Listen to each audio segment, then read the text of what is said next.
তো বন্ধুরা তোমরা সবাই কেমন আছো? তো এখন শীতের সময় তো সব সময় গাজর পাওয়া যায়।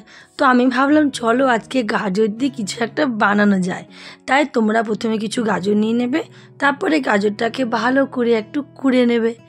একদম কুড়ে নেওয়ার পর একটা ফ্রাই প্যানে মানে একটা প্যানের মধ্যে কিছু না দিয়ে গাজরটাকে প্রথমে একটু হালকা আঁচের মধ্যে সিমে গ্যাস করে একটু ফ্রাই করে নেবে, একদম হালকাভাবে।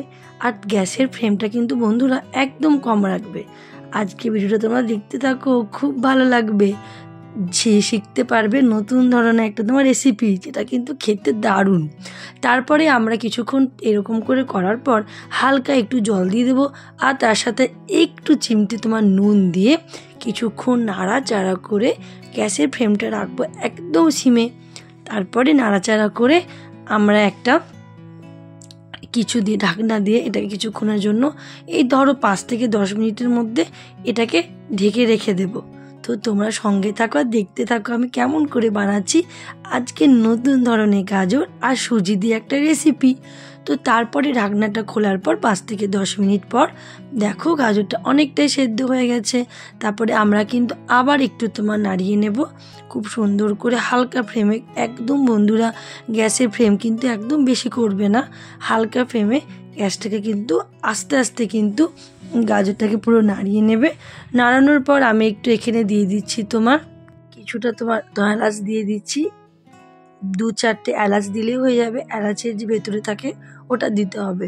তারপরে তোমরা এখানে মিক্স করতে পারো নিজেদের ইচ্ছা মতো স্বাদের মতন চিনি। আমি যেহেতু চিনিটা একটু কম খাই তাই আমি 2 টেবিল স্পুন চিনি এখানে অ্যাড করেছি। চিনি অ্যাড করে আমাদের আবার কিন্তু গাজরটাকে হালকাভাবে কিন্তু নাড়তে হবে। নাড়ার পর কিছুক্ষণ চিনিটা মেল্ট হয়ে যাওয়ার পর এখানে আমি 1 চামচের মতন একটু ঘি এখানে অ্যাড করে দিচ্ছি। তো ঘি অ্যাড করে দেওয়ার পর আবার আমরা কিছুক্ষণের জন্য এটাকে আবার আস্তে আস্তে তোমার নাড়তে থাকবো।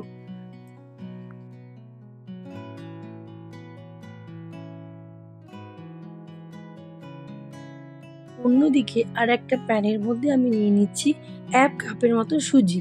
তো বন্ধুরা সুজিটা কিন্তু একদম হালকা ফ্লেমের মধ্যে আমরা কিন্তু একটু নাড়িয়ে চাড়িয়ে নেব। গ্যাসের ফ্লেম কিন্তু একদম জোরে দেবে না, আর সুজির রং যেন একদম লালচে যেন না হয়। তো বন্ধুরা এই সময় আমি একটু ভুল করে তোমরা এই সময় একটু ঘি মিক্স করে দেবে।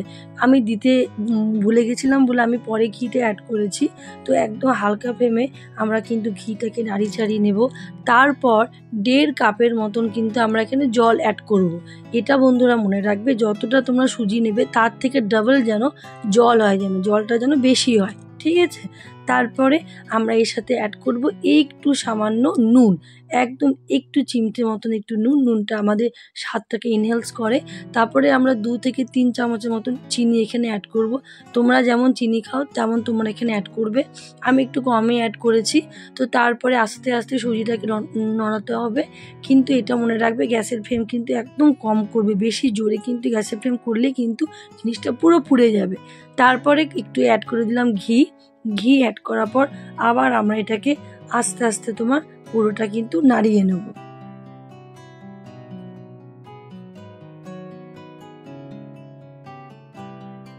এরপর আমি অ্যাড করেছি এলাচের গুঁড়ো। এলাচের গুঁড়ো অ্যাড করার পর দেখো সুজিটা পুরোপুরি তৈরি তোমার হয়ে গেছে।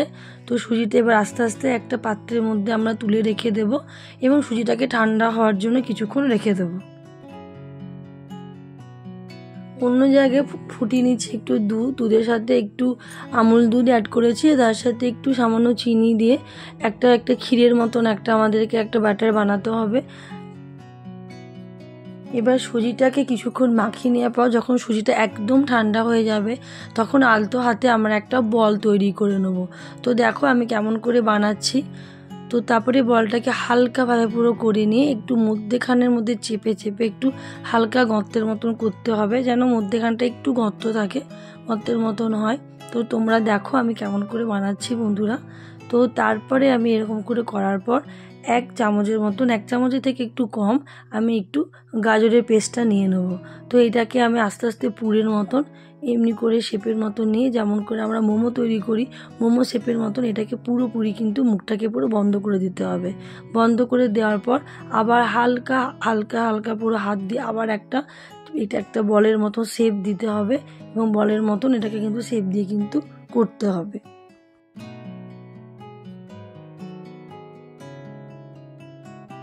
দেখো বন্ধুরা, আমার পুরো বলগুলো পুরো রেডি হয়ে গেছে। তো এরপর এই বলগুলোকে মধ্যেখানে অর্ধেক করে করে কাটতে হবে। তো দেখো, কাটার পর পুরো মনে হচ্ছে সেদ্ধ ডিম মনে হচ্ছে না, ডিমের কুসুমের মতো লাগছে না দেখতে, কত সুন্দর দেখতে লাগছে। তারপরে আমি আস্তে আস্তে এগুলোর ওপর ক্ষীরটা দিয়ে দেবো, যে দুধের ক্ষীরটা বানিয়েছিলাম সেই ক্ষীরটা এদের ওপরে আস্তে আস্তে দিয়ে দেবো। কত সুন্দর লাগছে দেখতে। তো বন্ধুরা, তোমরা অবশ্যই একবার এটা বাড়িতে ট্রাই করবে, একবার বানিয়ে দেখবে, আর ফ্রিজেও তোমরা এটা স্টোর করে রাখতে পারবে। এই সময় দারুণ খেতে লাগে, একবার খেয়ে দেখবে। আর খেয়ে দেখলে ভালো লাগলে অবশ্যই চ্যানেলটা সাবস্ক্রাইব করবে, লাইক করবে, আর পাশে বেল আইকনটা অবশ্যই ক্লিক করে দেবে। তো চলো বন্ধুরা, আজকের মতন টাটা, বাই বাই। আবার দেখা হচ্ছে নেক্সট ভিডিওতে। তার জন্য টাটা।